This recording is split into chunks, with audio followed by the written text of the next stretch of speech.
So today I've come to Rutland Water in the tiny county of Rutland, and at one point it was the biggest man-made reservoir in Europe.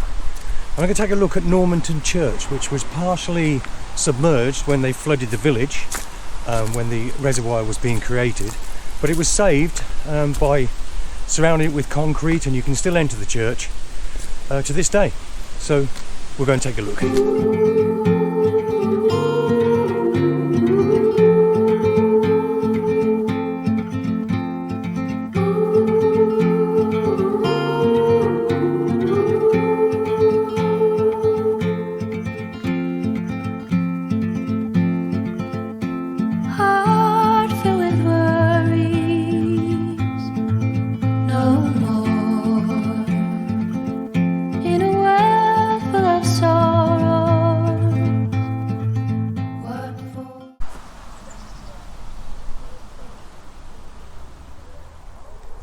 So there's the church out there, and as you can see it is partially submerged, and the rest of the village is out there somewhere.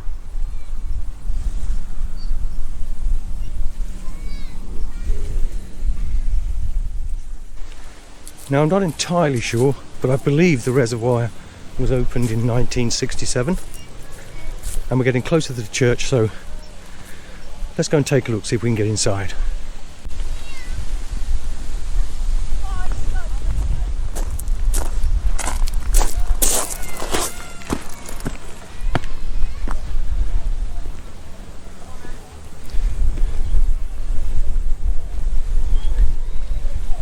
And as you can see, it is a very large reservoir, with parts of it going off behind the land you can see in the distance there.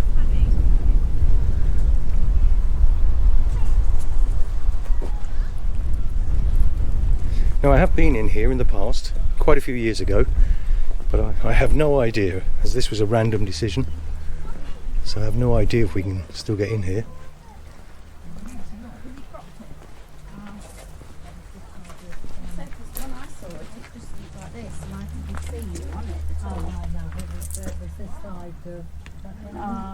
That's painting, I think. Yeah.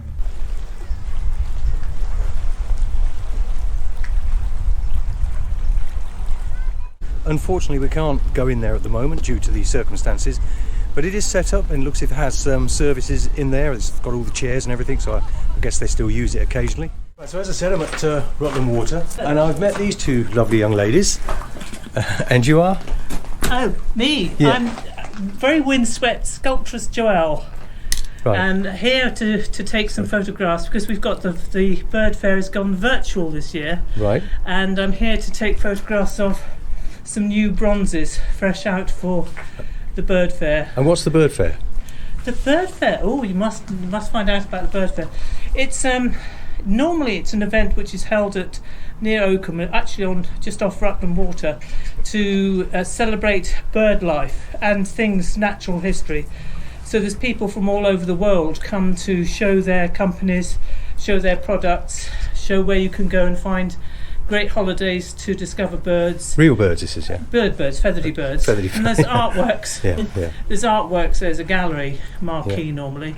And you can get binoculars, telescopes, all sorts of things. And great teaching, tutorials, films about wildlife from all over the world. Great to meet people. Normally it's, as I say, held near the actual Rutland Water, and this year we've gone virtual. So you're a sculptress, yeah? Sculptress Joelle, always in capitals, aren't we, precious? Yes, okay. So I do run a slightly, how can I put it? It needs some support. Well needs some support. I Facebook and all the other social medias. Yeah, tweet even. Would you believe I tweet my birds? Yeah. So here we are. This particular bronze is new for this year, and it's the first time I've really been able to explore using bronze. I've worked in the wax to achieve these leaves, and if you know your birds, these are house martins. Yeah. So they've got the white rump here, and you can see I've put what I call Rutland colour to achieve the iconographic, iconic, something like that. Why is it called Rutland colour? Well, it's not normal, shall we say. When you want bronze to look a different colour, you use chemicals very often to achieve the colour, chemicals and heat. But I don't just use chemicals and heat. I use pigments, stains, dyes and waxes, as well as the chemicals and heat technique. So hence I wanted to call it something, and I'm local to Rutland, so I call it Rutland colour. Right, okay. There's Austrian coloured bronze, which is more of a painted look, but what I like is this sort of softer touch. If I show you another one, I've got another House Martin single here. I'll put that down very carefully. Love bronze because it's so strong, but this particular piece, you can still see the gleam of the bronze and the touch of the colour. And if we look at the base there, if I hold it up, or I hold it up against the light, it would be even better. You can actually see through it. You've got some lovely glittering water look. So this is a touch of water, House Martin. Right. If people don't like that, you can just have them in with the bronze look. And this Sand Martin here, look, you're getting the whole works. Look at this. This is a Sand Martin. So this is the smallest of our swallows, swifts, House Martins and Sand Martins. So is that sitting on a piece of granite or something? This is actually a lovely piece of Cumberland slate. Oh right, yeah. Which is it's got these interesting colours to it, and I think the more classic bronze looks beautiful on that. And again, my speciality as a sculptor is to do detail, so you can get this sense of movement, I hope, because it's not quite like carving wood where things can look a bit static. I like to put in the detail and then take it out. I was going to ask you about that. So how do you put in the detail? That all happens at the wax stage. Right. The wax stage, and prior to that, when I make the originals in clay. So I make this in a sort of modelling clay, so I can get these details, and then a mould is taken of the clay. You can have a look at my website, animalsculpture.co.uk, and there's links there to all sorts of projects, so you can look at the details of that. But once you've got the mould with the glossed wax process, you take a wax out of the mould, clean the mould, take a wax out of the mould. Often you then have to put more details back in again, and then the piece has got another mould built onto it. It's long, and it does cost to do all these things. But you build a shell mould onto the wax, which is fired, because that's got to be able to contain the molten bronze when you pour the molten bronze.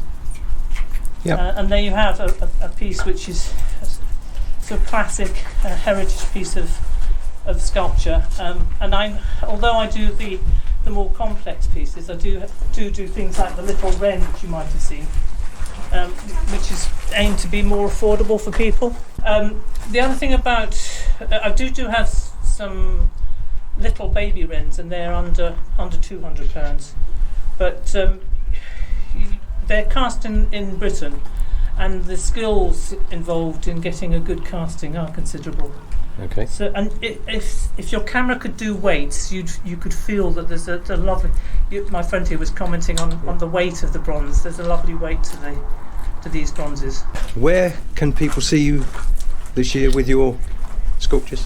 Well, I'm in the virtual marquee at the Bird Fair.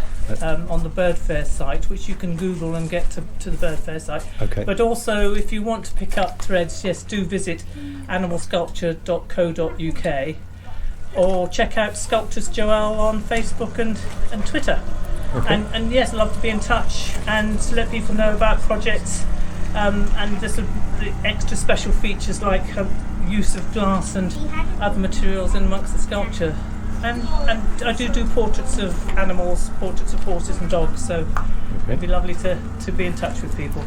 So there you have it, that's Normanton Church, which I think you'll agree is an amazing place. The whole of this Rutland Water area is beautiful, especially on a summer's day, and there's a lovely golf course at the side of it, which I've played on many occasions, which again is wonderful. Anyway, I also met the lady there, the sculptress, who sculpted the bronze figures that she was keen to show to everyone, so go take a look.